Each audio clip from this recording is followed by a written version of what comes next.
നമസ്കാരം. കേന്ദ്രമന്ത്രിസഭയിലെ രണ്ടാമൻ ആരാണ്? സാങ്കേതികമായി ഒരു മന്ത്രിസഭയിൽ രണ്ടാമനെന്നോ മൂന്നാമനെന്നോ അങ്ങനെയൊന്നും ഇല്ല. പക്ഷേ പ്രധാനമന്ത്രിയാണല്ലോ ഈ മന്ത്രിമാരെയൊക്കെ നിശ്ചയിക്കുന്നത്. പ്രധാനമന്ത്രി കഴിഞ്ഞാൽ പിന്നീട് ആരാണ് അടുത്തയാൾ? അങ്ങനെ ഒരു ചോദ്യം സ്വാഭാവികമായും ഉയരാറുണ്ട്. അത് മന്ത്രിസഭയിലെ ഏറ്റവും പ്രധാനപ്പെട്ട വകുപ്പ് കൈകാര്യം ചെയ്യുന്ന ആൾ തന്നെയാണ്. അപ്പോൾ പിന്നെ അതിന് മറ്റൊരു ഉത്തരമില്ല. ആഭ്യന്തര വകുപ്പ് കൈകാര്യം ചെയ്യുന്ന ആൾ കേന്ദ്ര ആഭ്യന്തരമന്ത്രി ഇപ്പോൾ അമിത്ഷായാണ്. കഴിഞ്ഞ ദിവസം അമിത്ഷാ ഒരു റെക്കോർഡ് സ്വന്തമാക്കി. അത് മറ്റൊന്നുമല്ല, ഇന്ത്യയിൽ ഏറ്റവും അധികം കാലം കേന്ദ്രമന്ത്രിസഭ പദവിയിൽ ഇരുന്ന ആൾ എന്നതാണ് അമിത്ഷാ സ്വന്തമാക്കിയ ആ റെക്കോർഡ്. 2258 ദിവസങ്ങളാണ് ഇപ്പോൾ അമിത്ഷാ പൂർത്തിയാക്കിയിട്ടുള്ളത്. ഇതിനു മുമ്പ് മറ്റൊരു BJP നേതാവ് തന്നെയാണ് ഇന്ത്യയിൽ ഏറ്റവും അധികം കാലം കേന്ദ്ര ആഭ്യന്തരമന്ത്രിയായിരുന്നത്. അത് LK അദ്വാനിയാണ്. 2256 ദിവസങ്ങളാണ് അദ്ദേഹം കേന്ദ്ര ആഭ്യന്തരമന്ത്രിയായി സേവനം അനുഷ്ഠിച്ചത്. കോൺഗ്രസ് നേതാവായ ഗോവിന്ദ് വല്ലഭ് പന്ത് 1955 ദിവസവും വല്ലഭായ് പട്ടേൽ 1218 ദിവസവും ആണ് ആഭ്യന്തരമന്ത്രി പദത്തിൽ ഇരുന്നത്. എന്തായാലും അമിത്ഷാ 2019 മെയ് 30-നാണ് രണ്ടാം നരേന്ദ്രമോദി സർക്കാരിൽ ആഭ്യന്തരമന്ത്രിയായി ചുമതലയേറ്റത്. അതിനുശേഷം അദ്ദേഹം ഇപ്പോഴും തുടരുകയാണ്. വളരെ പരിചയസമ്പന്നനായ രാഷ്ട്രീയ നേതാവാണ് അമിത്ഷാ. നേരത്തെ സഹകരണ വകുപ്പ്, അതായത് രാജ്യത്ത് തന്നെ ഏറ്റവും ആദ്യമായി അങ്ങനെ ഒരു വകുപ്പ് രൂപീകരിച്ചപ്പോൾ ആ മന്ത്രിയായി സേവനമനുഷ്ഠിച്ചിട്ടുണ്ട്. BJPയുടെ ദേശീയ അധ്യക്ഷൻ എന്ന നിലയിൽ അദ്ദേഹം പ്രവർത്തിച്ചു വരുന്നുണ്ട്. ഇതിനിടെ ആഭ്യന്തരമന്ത്രി പദത്തിലിരിക്കെ ഒട്ടേറെ സംഭവങ്ങൾക്ക് രാജ്യം സാക്ഷ്യം വഹിക്കുകയും ചെയ്തിട്ടുണ്ട്. പ്രത്യേകിച്ച് ജമ്മു കാശ്മീരിൻ്റെ പ്രത്യേക പദവി അടക്കം എടുത്തുകളഞ്ഞത്, കശ്മീരിൽ തന്നെ പാകിസ്ഥാൻ്റെ ഭാഗത്തു നിന്നുണ്ടായിട്ടുള്ള പലതരത്തിലുള്ള ആക്രമണങ്ങൾ, തീവ്രവാദ ആക്രമണങ്ങൾ, മണിപ്പൂരിലെ വിഷയങ്ങൾ, ഇങ്ങനെ നിരവധിയായ വിഷയങ്ങൾ ആണ് ആഭ്യന്തരമന്ത്രി പദത്തിൽ അമിത്ഷാ തുടരുന്നതിനിടെ സംഭവിച്ചിട്ടുള്ളത്. അപ്പോഴും രാജ്യത്ത് വലിയ തോതിൽ ഉള്ള കലാപങ്ങളിലേക്കോ അരക്ഷിതാവസ്ഥയിലേക്കോ വിഘടനവാദത്തിലേക്കോ ഒന്നും പോയിട്ടില്ല എന്നതും എടുത്തു പറയേണ്ടതാണ്. 9 മണി വാർത്ത ഇനി വിശദമായി കിടക്കുകയാണ്. പ്രധാനപ്പെട്ട വാർത്തകളിലേക്ക് പോകും മുമ്പ് മറ്റു വാർത്തകൾ വളരെ വേഗത്തിൽ. ഉത്തരാഖണ്ഡിലെ ധരാലിയിലുണ്ടായ മിന്നൽ പ്രളയത്തിൽ കാണാതായവർക്കായുള്ള തെരച്ചിൽ തുടരുന്നു. കാണാതായത് സൈനികർ ഉൾപ്പെടെ 100-ലധികം പേരെ, 150-ലധികം പേരെ രക്ഷപ്പെടുത്തി. മണ്ണിനടിയിൽ കുടുങ്ങിയവരെ കണ്ടെത്താൻ കടാവർ നായകളെ എത്തിക്കും. കനത്ത മഴ തുടരുന്നത് രക്ഷാദൗത്യം ദുഷ്കരമാക്കുന്നു.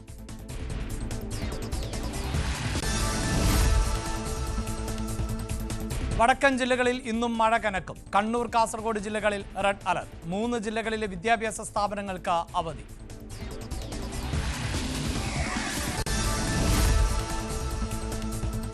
ധർമ്മസ്ഥല കൂട്ടക്കൊലപാതകത്തിൽ ഇന്നും തെരച്ചിൽ തുടരും. 13-ാം പോയിന്റിലാണ് തെരച്ചിൽ. കൂടുതൽ സ്ഥലങ്ങളിൽ പോയിന്റ് ചെയ്യുന്നതിൽ ഇന്ന് തീരുമാനമെടുക്കും. DGP മാധ്യമങ്ങളെ കണ്ടേക്കും. ധർമ്മസ്ഥലയിൽ താനും കുടുംബവും ദുരനുഭവം നേരിട്ടതായി മലയാളിയുടെ വെളിപ്പെടുത്തൽ.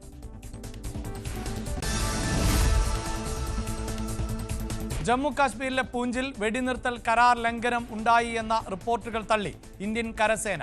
പൂഞ്ചിലെ കൃഷ്ണഘാട്ടി സെക്ടറിൽ പാകിസ്ഥാൻ വെടിനിർത്തൽ കരാർ ലംഘിച്ചുവെന്നും ഇന്ത്യൻ സൈന്യം തിരിച്ചടിച്ചുവെന്നുമായിരുന്നു റിപ്പോർട്ടുകൾ. സ്ഥിരീകരിക്കാത്ത റിപ്പോർട്ടുകൾ പ്രചരിപ്പിക്കുന്നത് ഒഴിവാക്കണമെന്ന് സേന.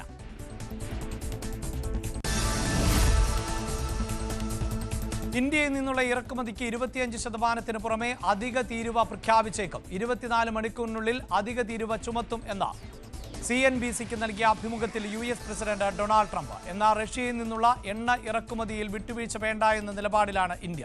വിദേശകാര്യമന്ത്രി S ജയശങ്കറും അജിത് ഡോവലും റഷ്യ സന്ദർശിക്കുകയും ചെയ്തേക്കും.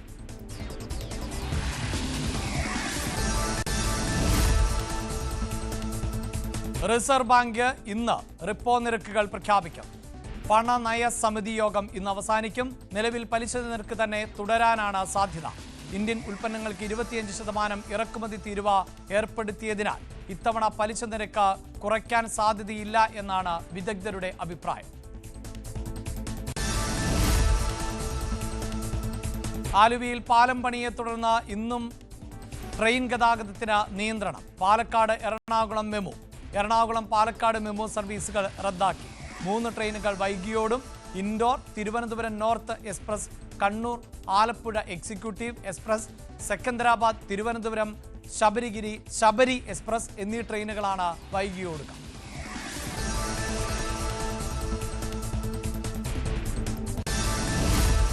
പുനഃസംഘടനയിലെ അനിശ്ചിതത്വം നീക്കാൻ സംസ്ഥാനത്ത് നിന്നുള്ള എംപിമാരുമായി KPCC നേതൃത്വത്തിന്റെ കൂടിക്കാഴ്ച തുടരുന്നു. ഭാരവാഹികളുടെ എണ്ണം കൂടിയാലും തർക്കങ്ങൾ ഒഴിവാക്കി സമവായത്തിലെത്താനുള്ള നീക്കമാണ് നേതൃത്വം നടത്തുന്നത്. ഹൈക്കമാൻഡ് പ്രതിനിധികളുമായി അന്തിമവട്ട ചർച്ച കൂടി കഴിഞ്ഞ ശേഷം ആകും പുനഃസംഘടനാ പട്ടിക പ്രസിദ്ധീകരിക്കുക.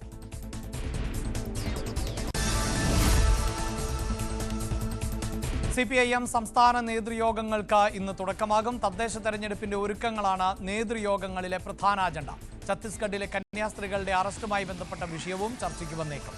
സർവകലാശാലകളിലെ പ്രതിസന്ധി പരിഹരിക്കാൻ സ്വീകരിക്കേണ്ട നടപടികളും പരിഗണിക്കും. ഇന്ന് സംസ്ഥാന സെക്രട്ടേറിയറ്റ് യോഗവും നാളെ സംസ്ഥാന സമിതിയുമാണ് ചേരുന്നത്.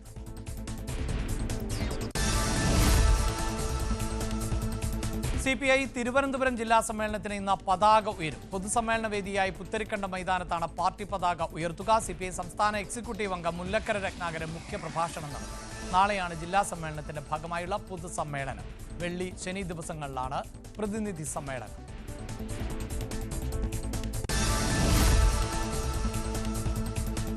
PT5 ഓപ്പറേഷന് വേണ്ടി ഡോക്ടർ അരുൺ സക്കറിയ ഉൾപ്പെടുന്ന സംഘം ഇന്നെത്തും. വയനാട്ടിൽ നിന്നും 10 അംഗങ്ങൾ കൂടി ഉണ്ടാകും. ആനയെ രാത്രിയും പകലും നിരീക്ഷിക്കുന്നുണ്ട്. നിലവിൽ PT5 ഭക്ഷണവും വെള്ളവും എടുക്കുന്നുണ്ട്. ആനയ്ക്ക് മറ്റാരോഗ്യ പ്രശ്നങ്ങൾ ഒന്നുമില്ല. ജനങ്ങൾക്ക് ജാഗ്രതാ നിർദ്ദേശം തുടരുന്നു.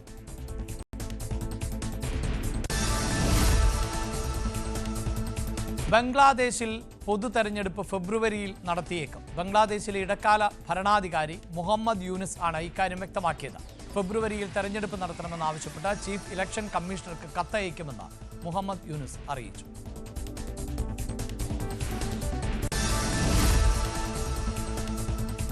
9 മണി വാർത്ത ആദ്യം പോകുന്നത് ധർമ്മസ്ഥലയിലേക്കാണ്. ധർമ്മസ്ഥലയിൽ ഇന്നത്തെ തെരച്ചിൽ ഏറെ നിർണായകമാകും എന്നുള്ളതാണ് ആ വിവരം. ശുചീകരണ തൊഴിലാളിയുടെ മൊഴിയുടെ അടിസ്ഥാനത്തിൽ അടയാളപ്പെടുത്തിയ ഏറ്റവും അവസാനത്തെ പോയിന്റായ 13 ആണ് ഇന്നത്തെ തെരച്ചിൽ. പ്രത്യേക അന്വേഷണ സംഘത്തിന്റെ തുടർ നീക്കവും ഇന്നറിയാം. KV ബൈജു ആണ് വാർത്തയുടെ വിശദാംശങ്ങളുമായി ചേരുന്നത്. ബൈജു, ഇന്ന് 13ാം പോയിന്റിലേക്ക് എത്തുമ്പോൾ ഏതാണ്ട് പരിശോധന പൂർണ്ണമാകുന്നു. അതായത് 13 പോയിന്റുകളാണല്ലോ ഇതുവരെ അടയാളപ്പെടുത്തിയിരുന്നത്. ആ 13 പോയിന്റുകളും കവർ ചെയ്യുന്ന ഒരു സാഹചര്യമാണോ ഇന്നുണ്ടാകാൻ പോകുന്നത്?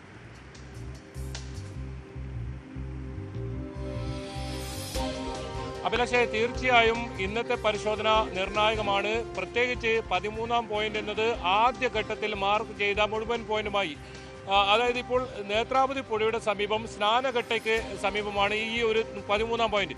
ഇവിടെ നിരവധി മൃതദേഹങ്ങൾ കുഴിച്ചിട്ടെന്നാണ് ശുചീകരണ തൊഴിലാളിയുടെ വെളിപ്പെടുത്തൽ.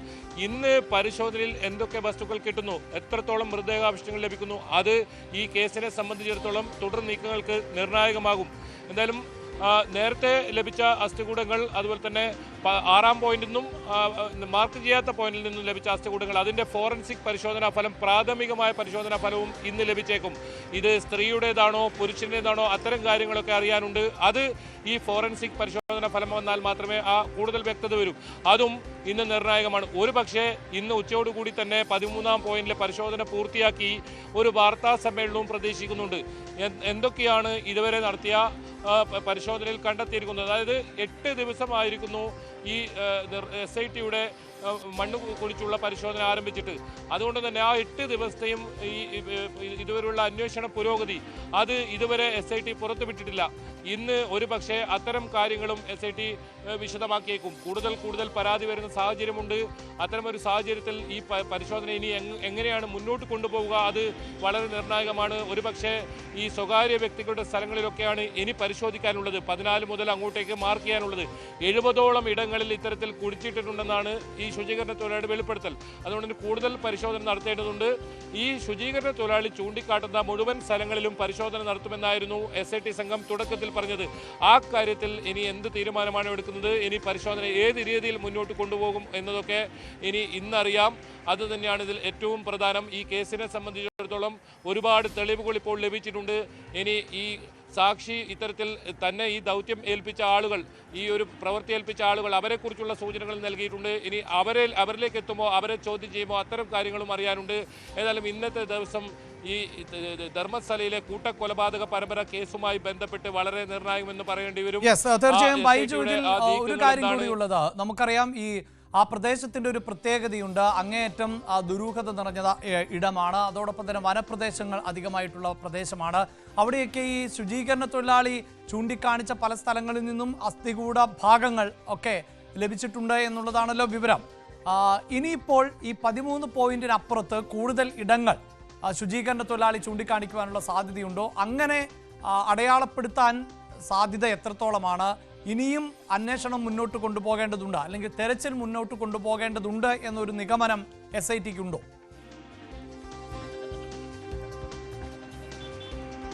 തീർച്ചയായും അത്തരമൊരു നിഗമനത്തിലാണ് SIT ഉള്ളത്. കാരണം കഴിഞ്ഞ ദിവസമാണ് ഇത്തരത്തിലുള്ള ഹെൽപ്പ് ഡെസ്ക് SIT ആരംഭിക്കുന്നത്. ഇത്തരത്തിൽ പരാതി നൽകാൻ മുന്നോട്ട് വരുന്നവർക്ക് വേണ്ടി മംഗളൂരുവിലും ബെൽത്തങ്ങാടിയിലും ഒരു ക്യാമ്പ്, അതായത് പുതിയ പുതിയ പരാതികൾ വരുന്നത് സംബന്ധിച്ച് അവിടെയാണ് ഈ പരാതി സ്വീകരിക്കുന്നത്. അതുകൊണ്ട് തന്നെ ഈ അന്വേഷണം മുന്നോട്ട് കൊണ്ടുപോകാൻ തന്നെയാണ് SIT തീരുമാനം.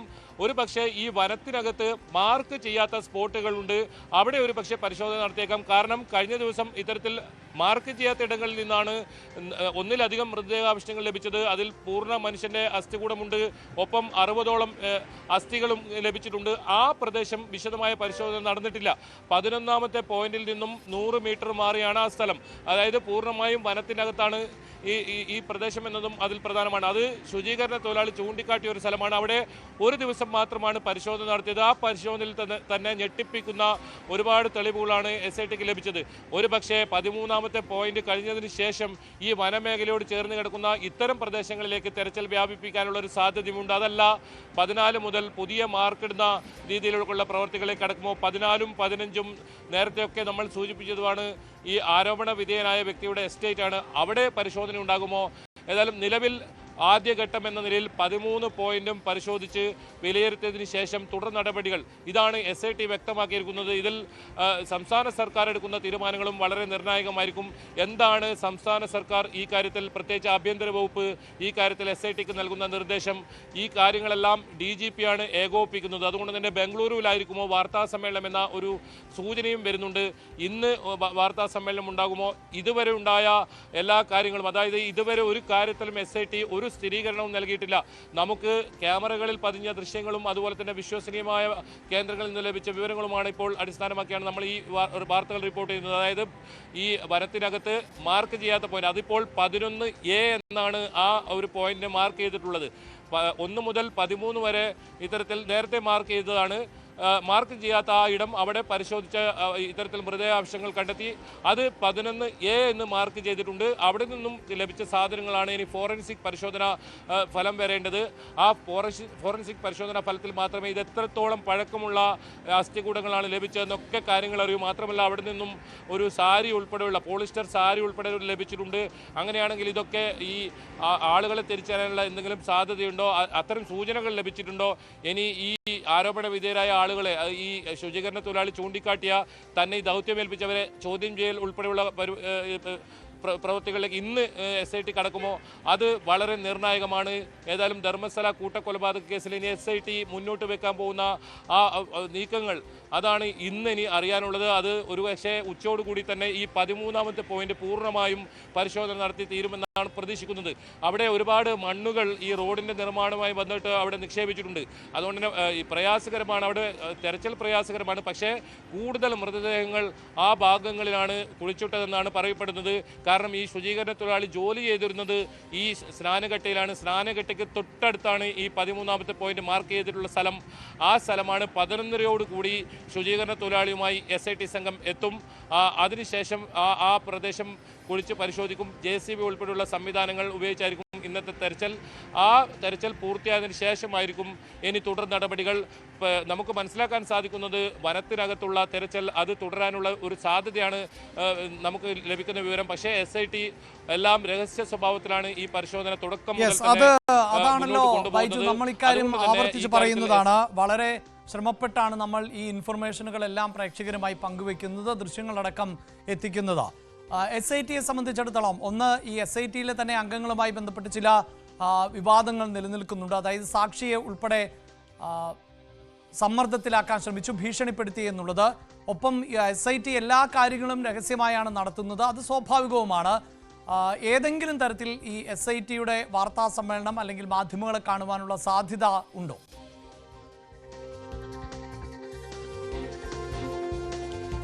ഉണ്ട് അഭിലാഷേ. കാരണം ഇതുവരെ ഇതിന്റെ അന്വേഷണ പുരോഗതി പുറത്തുവിട്ടിട്ടില്ല.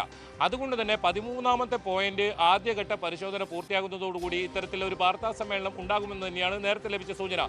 അത് ചൊവ്വാഴ്ച അല്ലെങ്കിൽ തിങ്കളാഴ്ച ഉണ്ടാകുമെന്നായിരുന്നു നേരത്തെ പറഞ്ഞതെങ്കിൽ ഒരു മാർക്ക് ചെയ്യാത്ത ഇടത്തേക്ക് പരിശോധന നടത്തേണ്ടതുകൊണ്ട് ഒരു ദിവസം നീണ്ടു എന്നാണ് അതിൽ നിന്ന് ഏറ്റവും പ്രധാനം. ഇന്ന് ഈ 13ാമത്തെ പോയിന്റ് പൂർത്തിയാകുന്നതോടുകൂടി ഈ ആദ്യഘട്ടം പൂർത്തിയായെന്ന് പറയേണ്ടി വരും.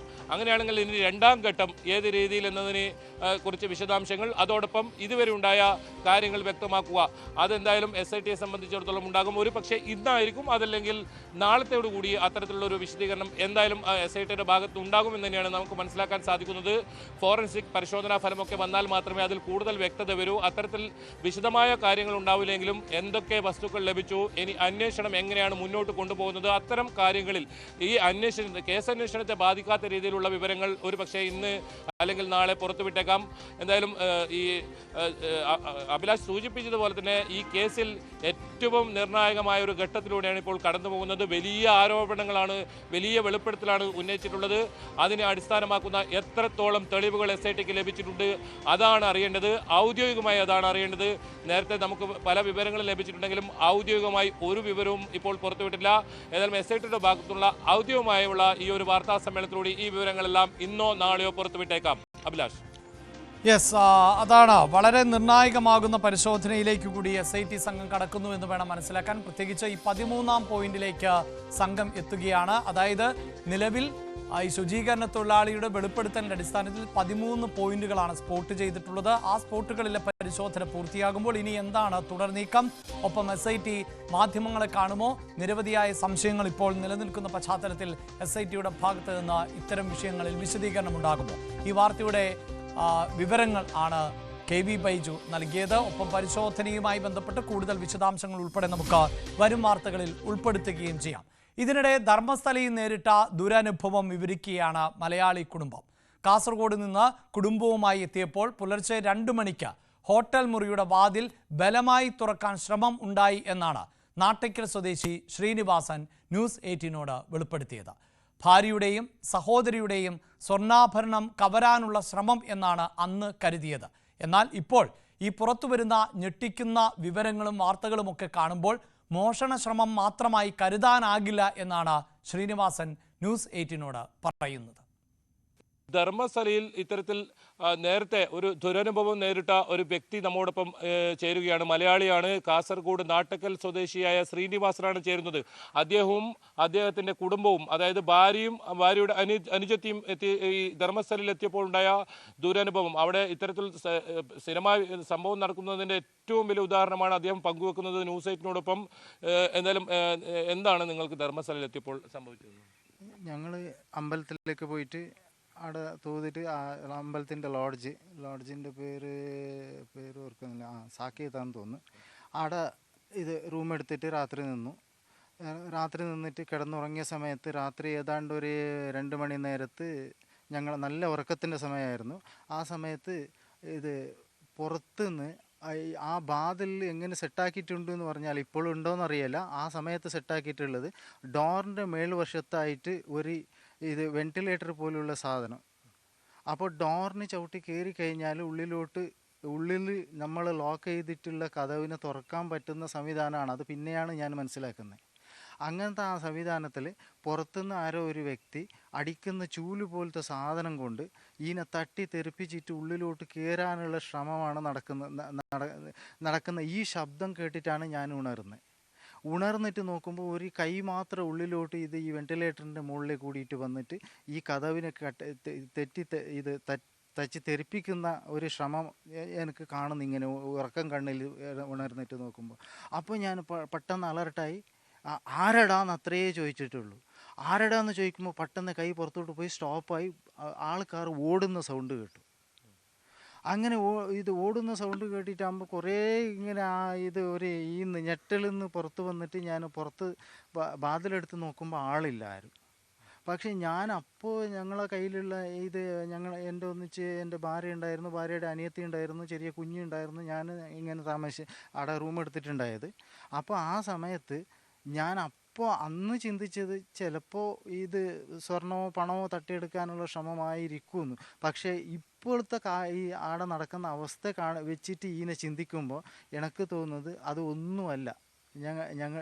എൻ്റെ കൂട്ടത്തിൽ പെണ്ണുങ്ങളുണ്ടായതുകൊണ്ട് ഈ ഉറക്കം സമയത്ത് ചിലപ്പോൾ ഞങ്ങൾക്ക് ആർക്കും അറിയാതെ അവർ ഇത് വിചാരിച്ച് ടാർഗറ്റിന് ഒന്നുമില്ലാതെ പൊക്കുന്നതോ ഇത് ആളില്ലാതെ എന്തായിന്ന് അറിയാതെ പോലത്തെ അവസ്ഥയെ ഉണ്ടാക്കാനായിരിക്കും എന്ന് പറഞ്ഞിട്ട് എനിക്ക് ഇപ്പോഴാണ് മനസ്സിലാകുന്നത്.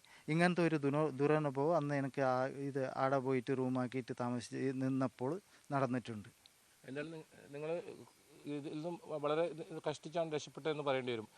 എത്ര ദിവസം അവിടെ ഉണ്ടായിരുന്നു? കൂടെ ആരൊക്കെ ഉണ്ടായിരുന്നു പ്രത്യേകം പറഞ്ഞു? കൂടെ എൻ്റെ കുഞ്ഞ്, ഭാര്യയുടെ അനിയത്തി ഉണ്ടായിരുന്നു. അന്ന് ഒരു ദിവസം മാത്രം നിന്നത്. അന്ന് രാത്രിയാണ് ഇത് സംഭവിച്ചത്. രാത്രി ഏതാണ്ട് 2 മണി നേരത്ത്. എങ്ങനെയായിരുന്നു നിങ്ങൾ യാത്ര ചെയ്തത്? ബസ്സിലാണോ പോയത് അല്ല വാഹനം എടുത്താണോ? യാത്ര ചെയ്തത് ബസ്സിലാണ്. ഇത് എത്ര മണിക്കാണ് ഈ സംഭവം ഉണ്ടായതെന്ന് പറയുന്നത്? ഏതാണ്ട് 2 മണിക്ക് രാത്രി. നിങ്ങൾ അത് ആ സമയത്ത് ഉണർന്നില്ലെങ്കിൽ അല്ലെങ്കിൽ ഒരു പക്ഷേ എന്തായിരുന്നു നിങ്ങൾക്ക് ഇപ്പം മനസ്സിലാവുന്നത്? എന്തൊക്കെയോ സംഭവിച്ചേന് അങ്ങനെ ഈ തട്ടിക്കൊണ്ടുപോവുക, അതായത് പ്രായപൂർത്തിയാത്ത ആൾക്കാരെ പെൺകുട്ടികൾ ടാർഗറ്റ് ചെയ്ത് വരുന്ന സംഘങ്ങൾ ഇപ്പോൾ മനസ്സിലാക്കുമ്പോൾ അങ്ങനെയുണ്ട്. ഇവരുടെ ഭാര്യ, അതുപോലെ തന്നെ ഭാര്യയുടെ അനുജത്തി, ഇവരാണ് ഇത്തരത്തിൽ ഇവിടെ പോയിരുന്നത്. ആ സമയത്താണ് ഇങ്ങനൊരു സംഘം ഇവിടെ എത്തുന്നതും വാതിൽ തട്ടുന്നതും. അത് നേരത്തെ പല ആളുകളും ഇത്തരത്തിൽ സൂചിപ്പിച്ചിരുന്നു. പക്ഷേ അനുഭവസ്ഥനായ ഒരാൾ തന്നെ ഇപ്പോൾ ന്യൂസ് 8-ന് മുന്നിൽ വന്ന് ആ കാര്യങ്ങൾ വിവരിക്കുന്നു. അവർക്ക് ഇപ്പോഴാണ് അതിൻ്റെ കാര്യങ്ങൾ മനസ്സിലായത്. ഒരു പക്ഷേ ഈ ശുചീകരണ തൊഴിലാളി ചൂണ്ടിക്കാട്ടിയതുപോലെ ഒരുപാട് ആളുകളെ ഇത്തരത്തിൽ കൊണ്ടുപോയിട്ടുണ്ടാവുക ഈ രീതിയിലായിരിക്കും. അതിനൊരു പ്രത്യേക സംഘം തന്നെ ഇവിടെ പ്രവർത്തിക്കുന്നുണ്ട്. ആ സംഘങ്ങളെത്തി ഇതുപോലെ പെൺകുട്ടികളെ തട്ടിക്കൊണ്ടുപോയി വനത്തിനും മറ്റും കൊണ്ടുപോയി ഇത്തരം സംഭവങ്ങൾ ചെയ്യുന്നതായുള്ള ഏറ്റവും വലിയ തെളിവാണ് ഇപ്പോൾ നമുക്കിപ്പോൾ ന്യൂസ് 8-ന് ഇപ്പോൾ പുറത്തുവിടുന്നത്. തീർച്ചയായും ഒരു മലയാളി കുടുംബത്തിന് ഇത്തരത്തിലൊരു തിക്താനുഭവം ഉണ്ടാകുമ്പോൾ സ്വാഭാവികമായും സംശയങ്ങൾ തോന്നാം. അത് മോഷണ ശ്രമം മാത്രമായിരുന്നു എന്നുള്ളത്. ഒരുപക്ഷെ മോഷണത്തിൻ്റെ ഭാഗമായി പോലും പലർക്കും ജീവൻ നഷ്ടമായിട്ടുണ്ടാകാം എന്ന് വേണം നമുക്ക് അനുമാനിക്കാൻ. ആ തരം ദുരൂഹതകൾ എല്ലാമാണ് ഈ അന്വേഷണത്തിലൂടെ മറനീക്കി പുറത്തു വരേണ്ടത്. ട്രേഡ് യൂണിയൻ രൂപീകരിക്കാൻ മദ്രസ അധ്യാപകർ തൊഴിൽ സാഹചര്യങ്ങളിലും സേവന വേതന വ്യവസ്ഥകളിലും പരാതി വ്യാപകമാകുന്നതിൽ ആണ് തീരുമാനം. നിരപരാധികളായ നിരവധി അധ്യാപകരെ വ്യാജ പീഡന കേസുകളിൽ കുടുക്കുന്നുണ്ട് എന്നും അവർക്ക് നിയമസഹായം നൽകുകയാണ് ലക്ഷ്യമെന്നും ഇവർ പറയുന്നു.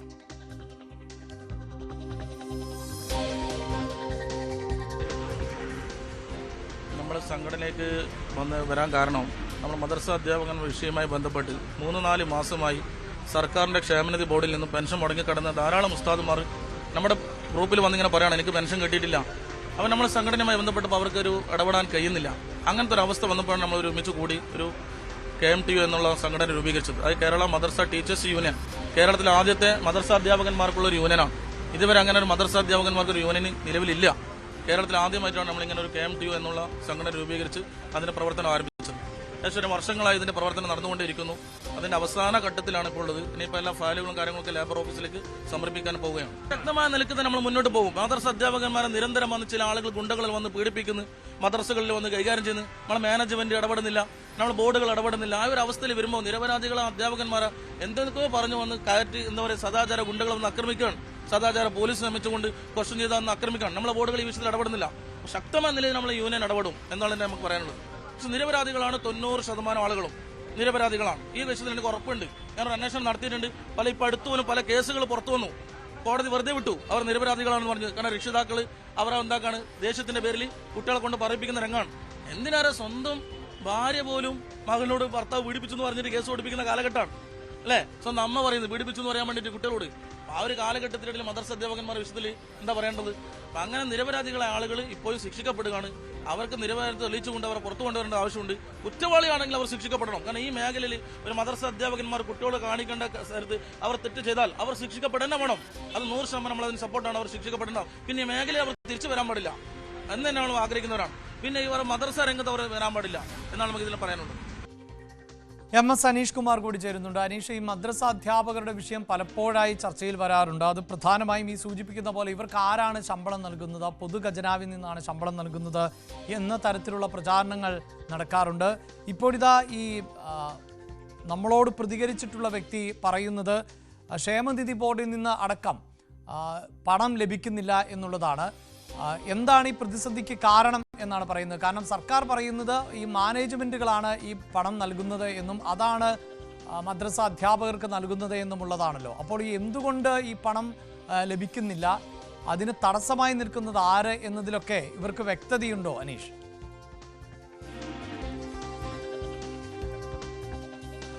അഭിലാഷ്, സംസ്ഥാനത്ത് ആദ്യമായാണ് ഈ മദ്രസ അധ്യാപകർ ഒരു സംഘടന രൂപീകരിച്ച് അല്ലെങ്കിൽ ട്രേഡ് യൂണിയൻ സ്വഭാവമുള്ള സംഘടന രൂപീകരിച്ച് രംഗത്തേക്ക് വരുന്നത്. അത് മറ്റ് മേഖലകളിൽ, അതായത് സ്വകാര്യ അധ്യാപകരും സർക്കാർ അധ്യാപകർക്കും ഒക്കെ ആ സംഘടന ഉണ്ടെങ്കിൽ പോലും മതത്തിൻ്റെ ഒരു ചട്ടക്കൂടിൽ നിന്നാണ് ഇത്രയും കാലം ഈ മദ്രസ അധ്യാപകർ, ഉസ്താദുമാർ എന്ന് അറിയപ്പെടുന്ന ഈ മദ്രസ അധ്യാപകന്മാർ പ്രവർത്തിച്ചത്.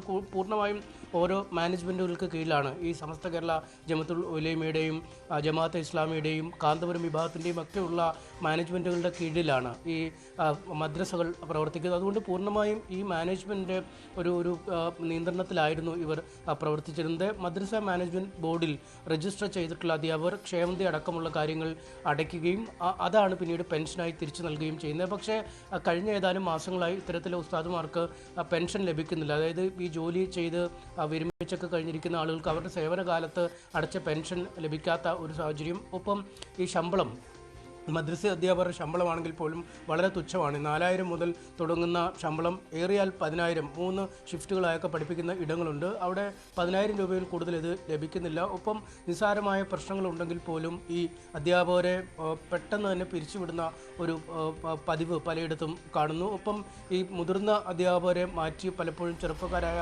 അധ്യാപകരെ നിയമിക്കാൻ മാനേജ്മെൻറ്റുകൾ വ്യഗ്രത കാണിക്കുന്നു. ഇനി അടക്കമുള്ള ഒരുപാട് കാര്യങ്ങളാണ് ഇവർ പറയുന്നത്. പക്ഷേ ഈ മാനേജ്മെൻറ്റുകൾ പലപ്പോഴും ന്യൂനപക്ഷ അവകാശങ്ങൾക്ക് വേണ്ടി വാദിക്കുന്നു, അല്ലെങ്കിൽ സ്കൂളിൻ്റെ സമയമാറ്റം അടക്കമുള്ള കാര്യങ്ങളിൽ പ്രക്ഷോഭ സമരം നടത്തുന്നു. ഇങ്ങനെ മുന്നോട്ട് പോകുമ്പോഴും ഇത്തരം ഒരു മാനേജ്മെൻറ്റും തങ്ങളുടെ കീഴിൽ പണിയെടുക്കുന്ന ഈ മദ്രസ അധ്യാപകരുടെ ജീവിത നിലവാരം മെച്ചപ്പെടുത്തുന്നതിനോ അവരുടെ തൊഴിൽ സ്ഥിരതയ്ക്കോ അല്ലെങ്കിൽ അവർക്ക് ലഭിക്കാനുള്ള അവകാശങ്ങൾ ലഭിക്കുന്നതിനോ ഒന്നും ഇടപെടുന്നില്ല. ഒരു പൊതുസമൂഹത്തിൽ നിന്നും തീർത്തും ഒറ്റപ്പെട്ടവരെന്ന രീതിയിലാണ് തങ്ങൾ കുറച്ച് നാളുകളായി തന്നെ ജീവിക്കുന്നത്. അതുകൊണ്ട് ഇനി അത്തരം മാനേജ്മെൻറ്റ് ഭേദമന്യേ സംസ്ഥാനത്തെ മുഴുവൻ മദ്രസ അധ്യാപകരും ഒരു ട്രേഡ് യൂണിയനായി നിന്ന് തങ്ങളുടെ ആവശ്യങ്ങൾ പറയുകയും ആവശ്യമെങ്കിൽ പ്രക്ഷോഭങ്ങൾ അടക്കം നടത്തി മുന്നോട്ട് പോവുകയും ചെയ്യുമെന്നാണ് അവരുടെ നിലപാട്. എന്തായാലും നമുക്ക് പറയാൻ കഴിയുന്നത് ഇത് ഒരു മതത്തിൻ്റെ വേലിക്കെട്ടിനുള്ളിൽ നിന്ന് പ്രവർത്തിച്ചിരുന്ന ആളുകളാണ്. അവർ ആ വേലിക്കെട്ട് പൊട്ടിച്ച് ഒരു ട്രേഡ് യൂണിയൻ സ്വഭാവത്തോടുകൂടി മാറുന്നു എന്നത് തന്നെയാണ് അഭിലാഷ്. യെസ്, തീർച്ചയായും അതിലിപ്പോൾ ഈ സ്വാഭാവികമായി സൂചിപ്പിക്കുന്ന പോലെ മതപരമായ ഒരു വിഷയമാണ് ഇവർ പഠിപ്പിക്കുന്നത്. അതുകൊണ്ട് തന്നെ ആ മതത്തിൻ്റെ വേലിക്കെട്ടിൽ നിന്നുകൊണ്ട് തന്നെയാണ് അവർക്ക് മുന്നോട്ട് പോകാനും സാധിക്കുകയുള്ളൂ എന്ന് പറയുമ്പോഴും ഈ ട്രേഡ് യൂണിയൻ രൂപീകരണവുമായി ബന്ധപ്പെട്ട് ആ മതവിഭാഗത്തിൽ നിന്നുള്ള മറ്റു പ്രതികരണങ്ങളെക്കുറിച്ച് അവർ ഏതെങ്കിലും തരത്തിൽ പറയുകയുണ്ടായോ അനീഷ്?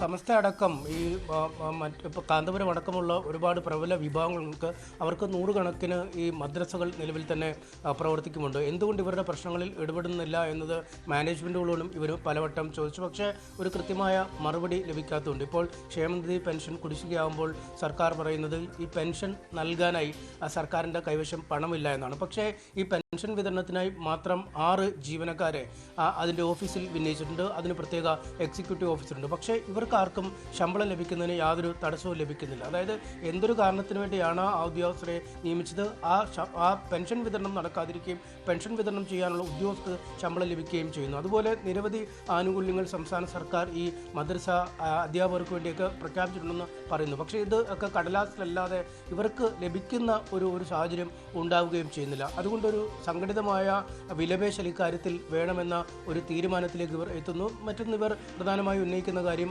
ഒരുപാട് വാർത്താ മാധ്യമങ്ങളിലൊക്കെ പലപ്പോഴും വരുന്നു. ഈ മദ്രസ അധ്യാപകർ കുട്ടികളെ പീഡിപ്പിച്ചു എന്നടക്കമുള്ള കാര്യങ്ങൾ വരുന്നു. ഇക്കാര്യങ്ങളൊന്നും ഈ കൃത്യമായൊരു അന്വേഷണം നടത്താതെ ഈ മദ്രസയിൽ നിന്നുള്ളൊരു വിവരം കിട്ടിയ ഉടൻ തന്നെ പോലീസ് അറസ്റ്റ് ചെയ്യുന്നു. പലപ്പോഴും ഇത്തരം കേസുകൾ വിചാരണയൊക്കെ കഴിയുമ്പോൾ അല്ലെങ്കിൽ അന്വേഷണം പൂർത്തിയാകുമ്പോൾ തെറ്റ് ചെയ്തില്ല അല്ലെങ്കിൽ കുട്ടിയെ വഴക്ക് പറഞ്ഞതിനോ രക്ഷകർത്താക്കളോടുള്ള എന്തെങ്കിലും പ്രശ്നങ്ങൾക്കൊക്കെയാണ് ഇങ്ങനെ ചെയ്യുന്നത്. അത് മറ്റ് പൊതു സ്കൂളുകൾക്ക് നൽകുന്ന ആ ഒരു ആനുകൂല്യം പലപ്പോഴും അന്വേഷണത്തിലൊന്നും ഈ മദ്രസ അധ്യാപകർക്ക് നൽകുന്നില്ല. അതുകൊണ്ട് അത്തരം കാര്യങ്ങളിൽ ഇനി കൂടുതൽ പരിശോധനകൾ നടത്തി മാത്രമേ ചെയ്യാവൂ. ഇത്തരം ആളുകൾക്ക് നിയമസഹായം നൽകുന്ന അടക്കമുള്ള കാര്യങ്ങൾ ആലോചിക്കുമെന്നൊക്കെ ഇവർ പറയുന്നുണ്ട്. കാരണം ഒരു കൂട്ടം പ്രശ്നങ്ങൾ ഇവർ കുറച്ച് നാളുകളായി അനുഭവിക്കുന്നു. ആ പ്രശ്നങ്ങൾക്കൊരു പരിഹാരം വേണമെന്ന ആവശ്യമാണ്. മാനേജ്മെൻറ്റുകൾ എന്തായാലും ഈ പുതിയ നീക്കത്തോട് ഇതുവരെ പ്രതികരിച്ചിട്ടില്ല.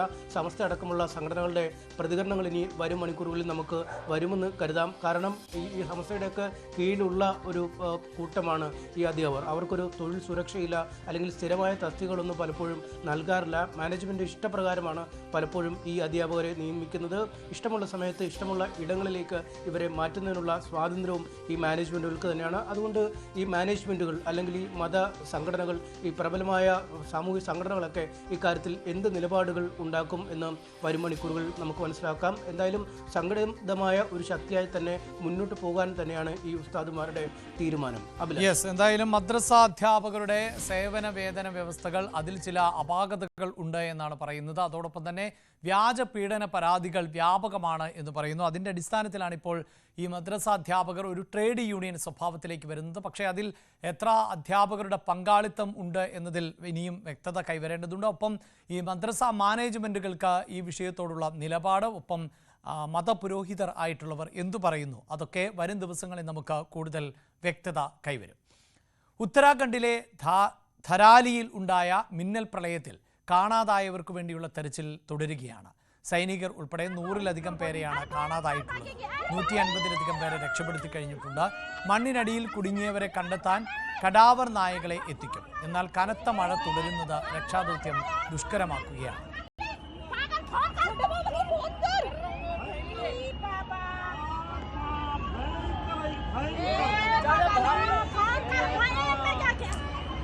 अरे बह गया, ए मेरी माँ जी ले, ए मेरी माँ जी लो, छोटे मामा,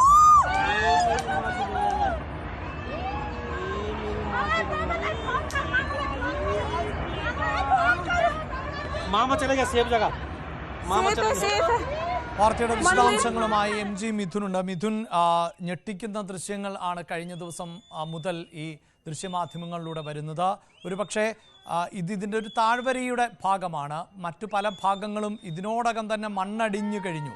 അപ്പോൾ നിരവധി ആളുകളെയൊക്കെ മാറ്റിയിരുന്നു എന്ന് പറയുമ്പോൾ പോലും മരണസംഖ്യ ഒരുപാട് ഉയരാനുള്ള സാധ്യത മുന്നിൽ കാണുന്നുണ്ടോ? ഏത് തരത്തിലാണ് ഈ തെരച്ചിൽ മുന്നോട്ട് പോകുന്നത്?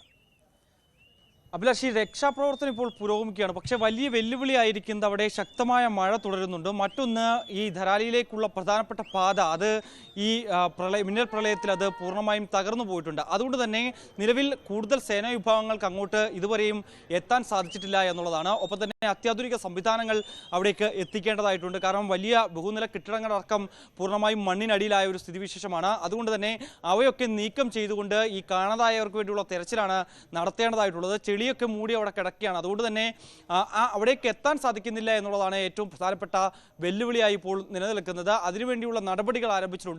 അവിടെ ഒരു സമാന്തര പാത അത് ഒരുക്കുന്നതിന് വേണ്ടിയുള്ള കാര്യങ്ങൾ ഇപ്പോൾ ഏകോപിപ്പിച്ചുകൊണ്ടിരിക്കുകയാണ് എന്നുള്ളതാണ്.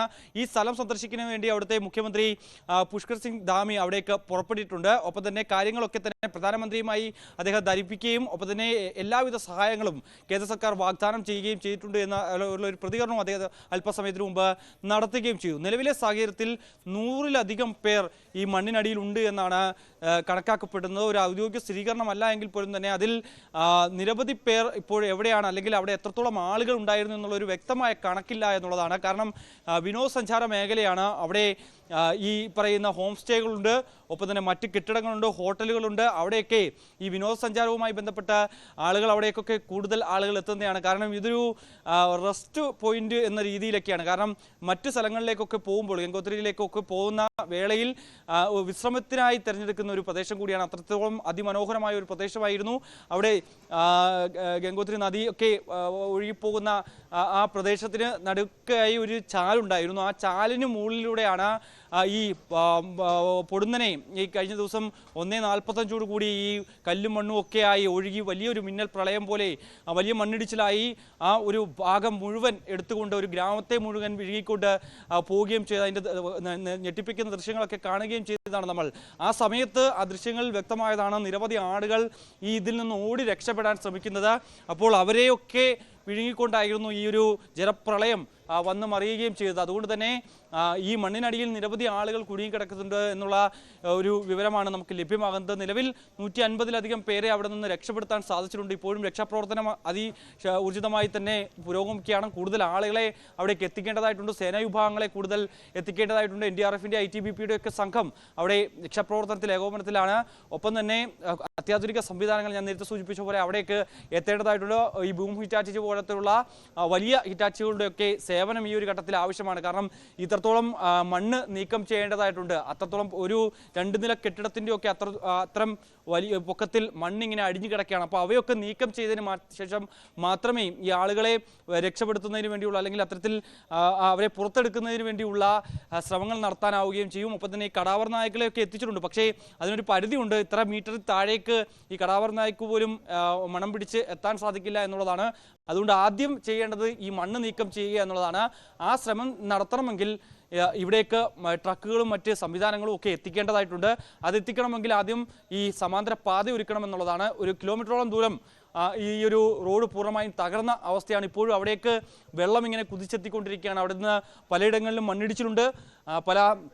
ഈ ധരാലിക്ക് സമീപം വനപ്രദേശമാണ്. അവിടെ ഇന്ന് പുലർച്ചെ മറ്റൊരു മണ്ണിടിച്ചിലുണ്ടാവുകയും വലിയ രീതിയിൽ നാശനഷ്ടങ്ങൾ സംഭവിക്കുകയും ചെയ്തു. അത് വന മേഖല ആയതുകൊണ്ട് തന്നെ മറ്റ് ആളപായങ്ങളോ ഒന്നും തന്നെ ഇല്ലായിരുന്നു. ഇത് മുൻകൂട്ടി കണ്ടുകൊണ്ട് തന്നെ അവിടെ നിന്ന് ആളുകളെ സുരക്ഷിത സ്ഥാനത്തേക്ക് മാറ്റുകയും ചെയ്തിട്ടുണ്ടായിരുന്നു. പക്ഷേ നിലവിൽ സാഹചര്യം അത് അതിസങ്കീർണമാണ് എന്നുള്ളത് തന്നെയാണ് നമുക്ക് അവിടെ നിന്ന് അറിയാൻ സാധിക്കുന്നത്. എന്തായാലും രക്ഷാപ്രവർത്തനം പുരോഗമിക്കുകയാണ്. ഇതാണ് ഇപ്പോഴത്തെ ഉത്തരാഖണ്ഡിൽ നിന്നുള്ള ഏറ്റവും പുതിയ വിശദാംശങ്ങൾ. അങ്ങേയറ്റം ദുഷ്കരമാണ് രക്ഷാപ്രവർത്തനം എന്നുള്ളതാണ്. അവിടെ ആളുകൾക്ക് വേണ്ടിയുള്ള തെരച്ചിൽ തുടരുന്നു എന്ന് പറയുമ്പോഴും മിഥുൻ സൂചിപ്പിക്കുന്ന പോലെ വലിയ തോതിൽ ആണ് മണ്ണും കല്ലും ചെളിയും എല്ലാം നിറഞ്ഞിട്ടുള്ളത്. പലതും 2-3 നില കെട്ടിടങ്ങളുടെ ഉയരത്തിൽ ആണ്. അത്രയും വലിയ തോതിൽ ആണ് ഈ മണ്ണ് ഇടിഞ്ഞു വീണിട്ടുള്ളത്. ഇപ്പോൾ പ്രേക്ഷകർക്ക് ദൃശ്യങ്ങളിൽ കാണാം. അവിടെ ഒരു പാതയിലൂടെ സഞ്ചരിക്കുമ്പോൾ തന്നെ അത് ഒരു പക്ഷേ വാലിയുടെ ഏറ്റവും ഒടുവിൽ എത്തിയിട്ടുള്ള ആ മണ്ണിടിച്ചിലിൻ്റെ ഏറ്റവും ഒടുവിലത്തെ ഒരു ഭാഗം ആകാം എത്തിയിട്ടുള്ളത്. അതുപോലും എത്രത്തോളം ഭയാനകമാണ് എന്നുള്ളതാണ്. അപ്പോൾ അത്രമേൽ വലിയൊരു ദുരന്ത ഭൂമിയായി ഉത്തരാഖണ്ഡ് മാറിയിരിക്കുകയാണ്. ഒരു പക്ഷേ വരും ബുള്ളറ്റിനുകളിൽ ഈ മരണവുമായി ബന്ധപ്പെട്ട സംഖ്യയൊക്കെ ഉയരുവാനുള്ള സാധ്യതയുണ്ട്. അതാരും ഇഷ്ടപ്പെടുന്ന ഒന്നല്ല എന്ന് പറയുമ്പോൾ പല പ്രദേശത്ത് നിന്ന് സഞ്ചാരികൾ ഉൾപ്പെടെയൊക്കെ എത്തിയിട്ടുണ്ട്. അത്തരം ഡേറ്റകളൊക്കെ ശേഖരിക്കുക എന്നതുപോലും ദുഷ്കരമാണ്. പ്രൊഡ്യൂസേഴ്സ് അസോസിയേഷനെതിരായ വിമർശനത്തിൽ ഉറച്ച സാന്ദ്ര തോമസ്. സംഘടനയിൽ സ്ത്രീകൾക്ക് അനുകൂലമായ സാഹചര്യം ഉണ്ടാക്കാൻ ശ്രമിച്ചതോടെ അസോസിയേഷനിലെ ഭൂരിഭാഗവും തനിക്ക് എതിരായി. ഭാരവാഹി തെരഞ്ഞെടുപ്പിൽ പത്രിക തള്ളിയെങ്കിലും കോടതിയിൽ നിന്ന് അനുകൂല തീരുമാനം ഉണ്ടാകുമെന്നാണ് പ്രതീക്ഷയെന്നും സാന്ദ്ര പറയുന്നു.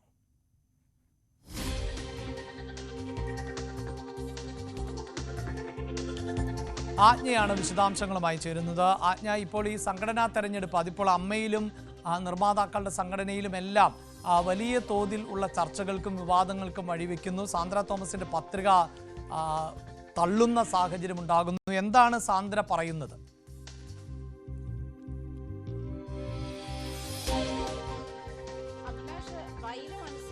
സാന്ദ്ര തോമസ് നൽകിയിരിക്കുന്ന പത്രിക തള്ളാൻ സാധ്യതയില്ലാതിരുന്നതാണ്. അതുതന്നെയാണ് വിദഗ്ധരും ആ വിഷയത്തിൽ അറിവുള്ളവരും പറയുന്നത് അങ്ങനെയാണ്. അതായത് ഇതിന്റെ ബൈലോ അനുസരിച്ച് 3 സിനിമയെങ്കിലും മിനിമം അവരുടെ പേരിൽ സെൻസർ ചെയ്തിരിക്കണമെന്നാണ്. ഇവര് പ്രൊഡ്യൂസേഴ്സ് അസോസിയേഷൻ പത്രിക തള്ളുന്ന ഒരു സാഹചര്യത്തിൽ അതിന്റെ ഭരണാധികാരി പറഞ്ഞ ഒരു ഇതെന്ന് പറയുന്നത് 2 സിനിമ മാത്രമേ സാന്ദ്രയുടെ പേരിൽ, അതിനു മുൻപ് സാന്ദ്ര ഫ്രൈഡേ മൂവീസിന്റെ ഭാഗമായിരുന്നു, ആ സാന്ദ്രയുടെ സ്വന്തം പേരിൽ സെൻസർ ചെയ്തിരിക്കുന്നത് 2 മൂവീസ് മാത്രമാണ്. പക്ഷെ 9 മൂവീസ് സാന്ദ്രയുടെ പേരിൽ സെൻസർ ചെയ്തിട്ടുണ്ട്. അതിൽ കൃത്യമായ തെളിവുണ്ട്. അത് മാത്രമല്ല, സ്ത്രീ പ്രാതിനിധ്യം ഉറപ്പിക്കാൻ വേണ്ടിയാണ് സാന്ദ്ര ഈ ഒരു ഫൈറ്റ് തുടങ്ങി വെച്ചത്. അത് ഈ തലപ്പത്തിരിക്കുന്ന ആളുകൾക്ക് മുഴുവൻ തനിക്ക് എതിരായി തീരുന്ന ഒരു സാഹചര്യത്തിലേക്ക് നയിച്ചു എന്ന് തന്നെയാണ് സാന്ദ്ര പറയുന്നത്. സാന്ദ്ര നമ്മളോടൊപ്പമുണ്ട്. എന്തായാലും സാന്ദ്രയ്ക്ക് തന്നെ അതിൽ കാര്യത്തിൽ കൂടുതൽ വിശദമായി പറയാനുണ്ടാകും. നമുക്ക് സാന്ദ്രയോട് തന്നെ ചോദിക്കാം, ഏതൊരു സാഹചര്യത്തിലാണ് ഇപ്പം എന്തായാലും കോടതി വരെ എത്തുന്ന ഒരു സാഹചര്യം എത്തിയല്ലോ. ഇപ്പം ഭരണാധികാരി പത്രിക തള്ളുന്ന ഒരു സാഹചര്യമുണ്ട്. അത് ബൈലോയിൽ പറഞ്ഞിരിക്കുന്ന ഇതിൽ തന്നെയാണ് നിങ്ങൾ പത്രിക സമർപ്പിച്ചിരിക്കുന്നതും. എന്നിരുന്നാൽ പോലും അത് തള്ളുന്നു, അത് നിയമവിരുദ്ധമാണ് എന്ന് തന്നെയാണല്ലോ ഇപ്പോൾ കോടതിയെ സമീപിച്ചിരുന്ന ഒരു സാഹചര്യം. എന്ത് പറയുന്നു? അതിനേക്കാൾ മുമ്പായിട്ട് ആദ്യമായിട്ട് എനിക്ക് അഭിലാഷിനോടാണ് പറയാനുള്ളത്. ഒരു ചെറിയൊരു തിരുത്തുണ്ട്. നിർമ്മാതാക്കളുടെ സംഘടനയിൽ മുഴുവൻ ആളുകളും എനിക്കെതിരെ നിൽക്കുന്നു എന്നത് തെറ്റാണ്. എനിക്ക് എക്കോ വരുന്നുണ്ട്. ശരിക്കും പറഞ്ഞു കഴിഞ്ഞാൽ നിർമ്മാതാക്കളുടെ സംഘടനയിൽ തന്നെ വളരെ ചുരുക്കം ആളുകൾ, അതായത് ഈ നേതൃസ്ഥാനത്തിരിക്കുന്ന വളരെ ചുരുക്കം ആളുകൾ മാത്രമാണ് എനിക്കെതിരെ നിൽക്കുന്നത്. സംഘടനയിലുള്ള ഭൂരിഭാഗം ആളുകളും എനിക്ക് സപ്പോർട്ടാണ്. അത് ഞാൻ വിജയിക്കും എന്ന് അവർക്ക് പൂർണ്ണ ബോധ്യമുള്ളത് കൊണ്ടാണ് അവരെൻ്റെ നോമിനേഷൻ തള്ളുക പോലത്തെ പരിപാടിയിലേക്ക് അവർ കടക്കാനായിട്ട് ഉണ്ടായ സാഹചര്യം. അപ്പോൾ അതുകൊണ്ട് തന്നെ നിർമ്മാതാക്കളുടെ സംഘടനയിലുള്ള മറ്റ് നിർമ്മാതാക്കൾ എല്ലാവരും തന്നെ ഞാൻ പറയുന്ന എല്ലാ അഭിപ്രായങ്ങളോടും, ഞാൻ പറയുന്ന എല്ലാ കാര്യങ്ങളോടും യോജിക്കുന്നവരാണ്. ഈ ഗുണ്ടായിസം കാണിക്കുന്ന വർഷങ്ങളായി സംഘടനയെ പിടിച്ചടക്കി വച്ചിരിക്കുന്ന ഒരു വളരെ കുറച്ചു പേര്, ഒരു 10-ൽ താഴെ ഉള്ള ആളുകളുടെ കാര്യം മാത്രമാണ് ഞാൻ പറയുന്നത്. പിന്നെ ഈ എൻ്റെ നോമിനേഷൻ തള്ളിയതുമായി ബന്ധപ്പെട്ട് ഞാൻ തീർത്തും യോഗ്യയായ ഒരു വ്യക്തിയാണെന്നുള്ളത് പ്രഥമ ദൃഷ്ട്യാ കേരള സമൂഹം മുഴുവൻ കണ്ടതാണ്. എല്ലാവർക്കും അറിയാവുന്നതും ബോധ്യപ്പെട്ട കാര്യം കൂടിയാണ്. അത് ഇന്ന് കോടതിയും അത് മനസ്സിലാക്കും. കോടതിയുടെ ഭാഗത്തുനിന്ന് ഒരു നീതി ഉണ്ടാവും എന്ന് തന്നെയാണ് ഇന്നത്തെ എൻ്റെ പ്രതീക്ഷ. ഈ ഭരണാധികാരിയെ വെച്ചതുപോലും നമ്മുടെ ബൈലോയ്ക്ക് അഗെയിൻസ്റ്റ് ആയിട്ടുള്ള ഒരു കാര്യമാണ്. അപ്പം നമ്മുടെ ബൈലോയിൽ അങ്ങനെ ഒരു ഭരണാധികാരിയെ വെക്കാനായിട്ട് എവിടെയും പറയുന്നില്ല. അസോസിയേഷന്റെ പ്രസിഡന്റും സെക്രട്ടറിയുമാണ് അത് നിർവഹിക്കേണ്ടത്. പക്ഷെ അവിടുത്തെ ഒരു പ്രശ്നം എന്ന് പറയുന്നത് പ്രൊഡ്യൂസേഴ്സ് അസോസിയേഷന്റെ പ്രസിഡന്റ് അദ്ദേഹം ഇതിൽ ആ സ്ഥാനത്ത് കയറി 6 മാസത്തിനകം ലീവിലേക്ക് പ്രവേശിക്കുകയാണ് ഉണ്ടായത്. കഴിഞ്ഞ 1.5 വർഷമായിട്ട് അദ്ദേഹം ലീവിലാണ്. അപ്പം അദ്ദേഹം ഇല്ല, ആകെ സെക്രട്ടറി മാത്രമേ ഉള്ളൂ. പിന്നെ ഈ പറയുന്ന ഭരണാധികാരി 25 വർഷമായിട്ട് ഈ അസോസിയേഷനിൽ ഇരിക്കുന്ന ഒരു വ്യക്തിയാണ്. എങ്ങനെയാണ് അങ്ങനെ ഒരു ഭരണാധികാരി അവിടെ വരാനുണ്ടായ സാഹചര്യം? ശ്രീ സിയാദ് ഖോക്കറിനെ പോലെയുള്ള ആളുകൾ അവിടെ വൻ അഴിമതികളും കള്ളത്തരങ്ങളും കാണിച്ചതിന് അതിനെ എതിർക്കാൻ വേണ്ടി അന്നുണ്ടായിരുന്ന നമ്മുടെ അസോസിയേഷൻ തലപ്പത്തിരുന്ന ആളുകൾ കൊണ്ടുവന്നതാണ് ഈ ഭരണാധികാരിയെ. പക്ഷെ ബൈലോ പ്രകാരം അത് തെറ്റാണ്. ഈ 25 വർഷമായി ഇരിക്കുന്നത് കൊണ്ട് തന്നെ അതൊരു നിഷ്പക്ഷതയില്ലായ്മയാണെന്നുള്ളത് വളരെ വ്യക്തമായിട്ട് അറിയാം. അദ്ദേഹത്തിനെ ഇവർക്ക് വളരെ ഈസി ആയിട്ട് ഇൻഫ്ലുവൻസ് ചെയ്യാൻ പറ്റുന്ന ഒരു വ്യക്തി കൂടി ആയതുകൊണ്ടാണ് അദ്ദേഹത്തെ കോശി സാറിനെ പോലെ ഒരാളെ ഭരണാധികാരിയായി വെച്ചിരിക്കുന്നത്. അതിനെയാണ് ഞാൻ കോടതിയിൽ ചാലഞ്ച് ചെയ്തിരിക്കുന്നത്. അതായത് ബോധപൂർവമായി തന്നെ ഇത്തരത്തിൽ സാന്ദ്ര കേൾക്കാമെങ്കിൽ ആജ്ഞ കൂടി ചേരുന്നുണ്ട്. ആജ്ഞ, ഇതിലുണ്ടാകുന്ന ഒരു സംശയം ഈ ബോധപൂർവമായി തന്നെ ബോധപൂർവമായി തന്നെ ഇങ്ങനെ നിയമിക്കുന്നു എന്ന് പറയുമ്പോൾ ഇതൊരു വെൽ പ്ലാൻഡ് ആയ തെരഞ്ഞെടുപ്പ്, ആര് ജയിക്കണം ആര് തോക്കണം എന്നൊക്കെ മുൻകൂട്ടി നിശ്ചയിക്കുന്ന ഒന്ന്, അങ്ങനെ തന്നെയാണോ സാന്ദ്ര മനസ്സിലാക്കേണ്ടത്?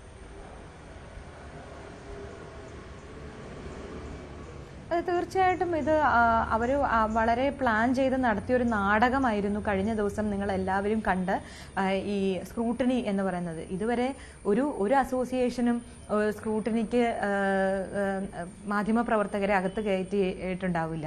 ആദ്യമായിട്ടാണ് ഒരു അസോസിയേഷൻ സ്ക്രൂട്ടിനിക്ക് വേണ്ടി മാധ്യമപ്രവർത്തകരെ അകത്ത് കിട്ടുന്നത്. അത് എന്നെ നാണം കെടുത്തുക, എന്നെ അപമാനിതയാക്കുക എന്നുള്ളൊരു ഉദ്ദേശത്തിലാണ്. പിന്നെ ഇത് നിഷ്പക്ഷമായിട്ടാണ് ചെയ്യുന്നത് എന്ന് കാണിക്കാൻ വേണ്ടി ഒരു നാടകമൊക്കെ പ്രിപ്പയർ ചെയ്ത് വന്നാണ് അവരിത് ചെയ്യുന്നത്. പക്ഷെ അതെല്ലാം പൊളിഞ്ഞു പോകുന്നൊരു സാഹചര്യമാണ് നമ്മളെല്ലാവരും കണ്ടത്.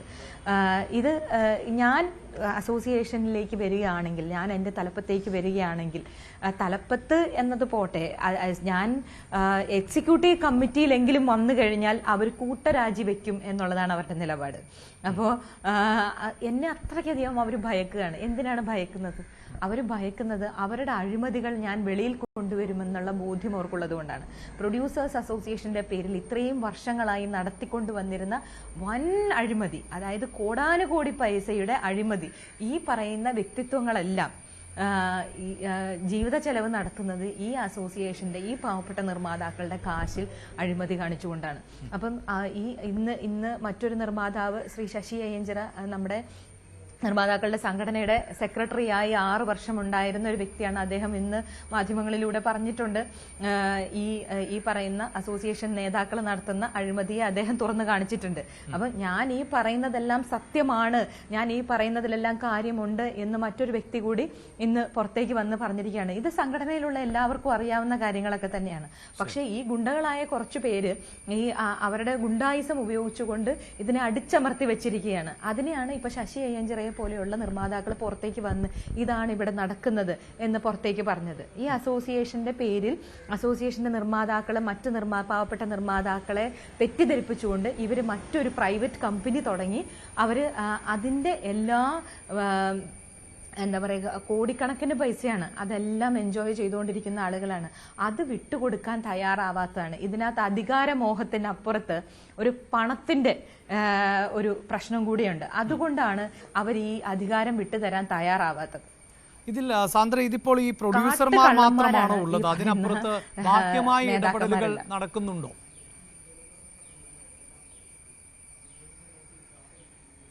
ഈ സിനിമാ മേഖലയിൽ നിന്ന് തന്നെയുള്ള വ്യക്തമായ അറിവില്ല. ബാഹ്യമായ ഇടപെടലുകൾ നടക്കുന്നുണ്ടോ എന്നുള്ള കാര്യം എനിക്കറിയില്ല. അതായത് ഈ ചില സൂപ്പർ താരങ്ങളൊക്കെ ഈ വിഷയത്തിൽ ഇടപെടുന്നു. എനിക്കറിയില്ല. ശ്രീ ബി ഉണ്ണികൃഷ്ണനെ പോലെയുള്ള ആളുകൾ എനിക്കെതിരെ നിൽക്കുന്ന ഒരു വ്യക്തിയാണല്ലോ. ചില സൂപ്പർ താരങ്ങളൊക്കെ ഈ വിഷയത്തിൽ ഇടപെടുന്നു എന്ന മട്ടിലൊക്കെയുള്ള വിവരങ്ങളും ഒക്കെ പുറത്തു വരുന്ന പശ്ചാത്തലമുണ്ട്. അങ്ങനെയൊക്കെ സംഭവിക്കുന്നുണ്ടോ?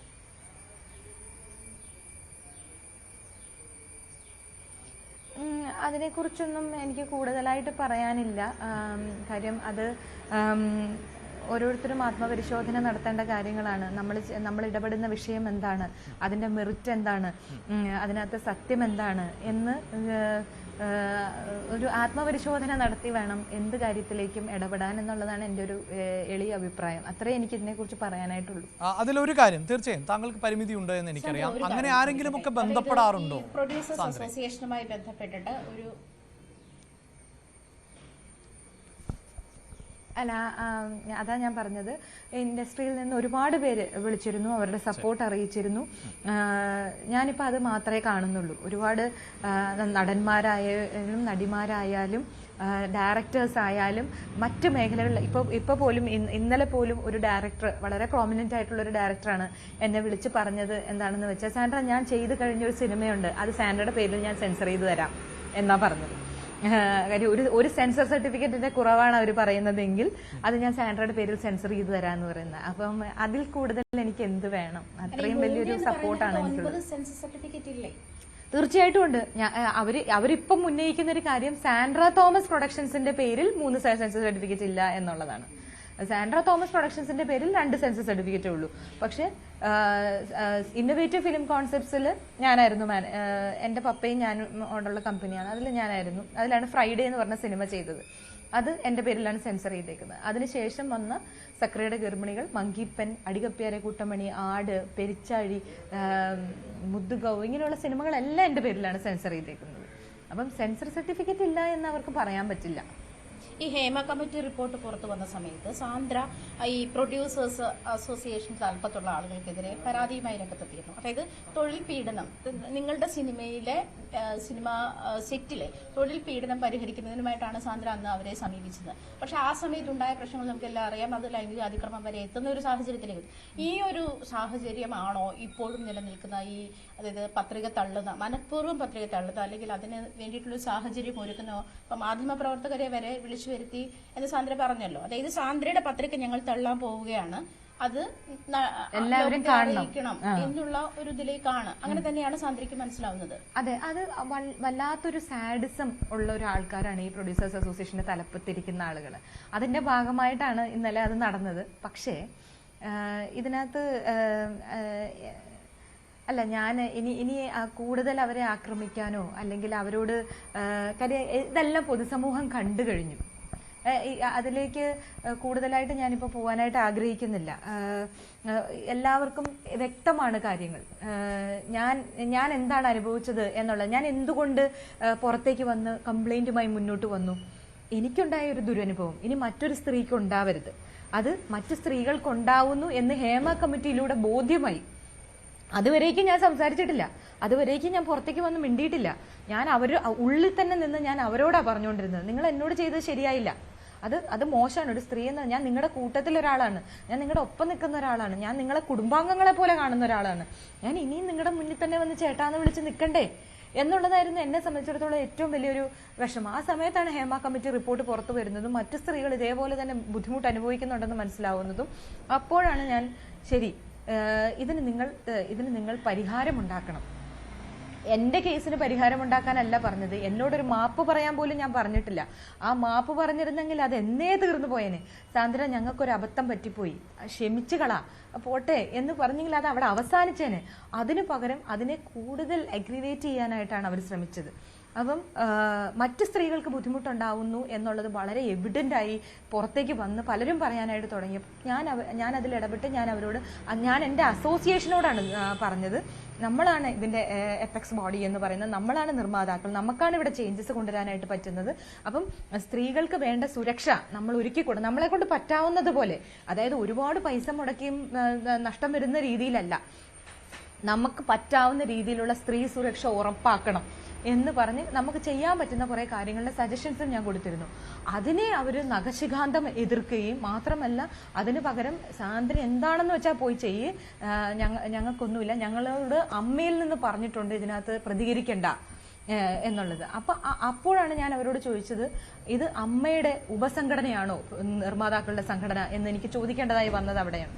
അപ്പോൾ ഇങ്ങനെയുള്ള സാഹചര്യത്തിലാണ് അവർ എനിക്കെതിരെ തിരിയുന്നതും എന്നെ ഒറ്റപ്പെടുത്താൻ ശ്രമിക്കുന്നതും ഒക്കെ. പക്ഷെ ഞാൻ എന്താണ് പറഞ്ഞിരിക്കുന്നത്, അല്ലെ എന്താണ്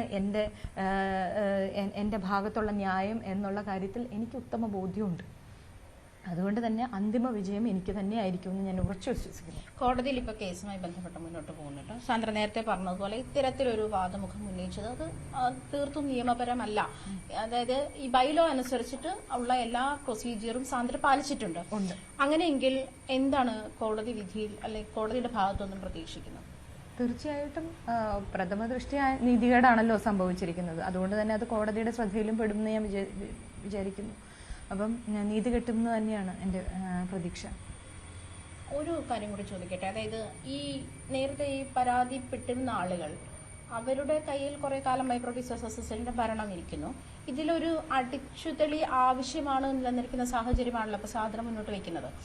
അങ്ങനെയുള്ളപ്പോൾ ഇവരോടുള്ള ഈ ഒരു പരാതി അതല്ലെങ്കിൽ അത് വ്യക്തിപരമായി മാറിയതിന്റെ ആഫ്റ്റർ എഫക്റ്റ് ആണോ ഇപ്പോൾ കാണുന്നത്? പരാതി ഒരിക്കലും വ്യക്തിപരമല്ല. സാന്ദ്ര പറഞ്ഞ പരാതിയല്ല, അത് അവര് വ്യക്തിപരമായി എടുത്തതിന്റെ ആഫ്റ്റർ എഫക്റ്റ് ആണ്. അവിടെയും ഞാൻ നേരത്തെ പറഞ്ഞതുപോലെ ഇന്ന് ശ്രീ ശശി അയ്യഞ്ചിറ മുന്നോട്ട് വന്ന് പറഞ്ഞ കാര്യങ്ങൾ അതാണ് അതിന്റെ സത്യാവസ്ഥ.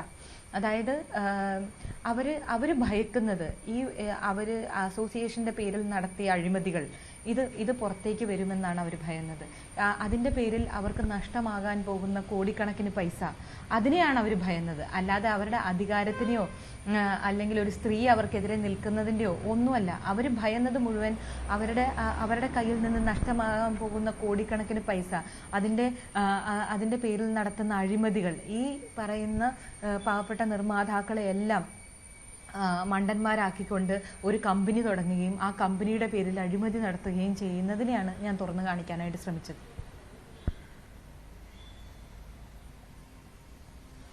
യെസ്, ആജ്ഞയാണ് ഇത്തരം വിവരങ്ങൾ സാന്ദ്രയിൽ നിന്ന് തേടിയത്. സാന്ദ്ര സൂചിപ്പിക്കുന്ന പോലെ തന്നെ എന്തായാലും സാന്ദ്രയെ സംബന്ധിച്ചിടത്തോളം സാന്ദ്രയ്ക്ക് മുന്നോട്ട് വയ്ക്കാനുള്ള ചില ആവശ്യങ്ങൾ ഉണ്ട്, ചില കാര്യങ്ങളൊക്കെ പുറത്തു വരണം എന്ന് സാന്ദ്ര ആഗ്രഹിക്കുന്നുണ്ട്. അതിനപ്പുറത്തൊരു വലിയ ഏറ്റുമുട്ടലിലേക്ക് അല്ല പോകാൻ താൻ ആഗ്രഹിക്കുന്നത് എന്നുകൂടിയാണ് പറയുന്നത്. എന്തായാലും സാന്ദ്രയ്ക്ക് വലിയ പിന്തുണ ലഭിക്കുന്നുണ്ട് സിനിമാ മേഖലയിൽ നിന്ന് എന്ന് തന്നെയാണ് ഇപ്പോൾ സാന്ദ്ര പറയുന്നത്. അതായത് ഈ നിർമ്മാതാക്കളിൽ നിന്ന് പുറത്തുള്ളവരും സാന്ദ്രയെ പിന്തുണയ്ക്കുന്നു എന്ന് തന്നെയാണ്. എന്തായാലും ആ പോരാട്ടം തുടരുക തന്നെ ചെയ്യും. നിയമപരമായി മുന്നോട്ട് പോകുന്നുണ്ട്. അതിൽ തനിക്ക് അന്തിമമായ ഒരു വിജയം ഉണ്ടാകും എന്നും പ്രതീക്ഷിക്കുകയാണ്.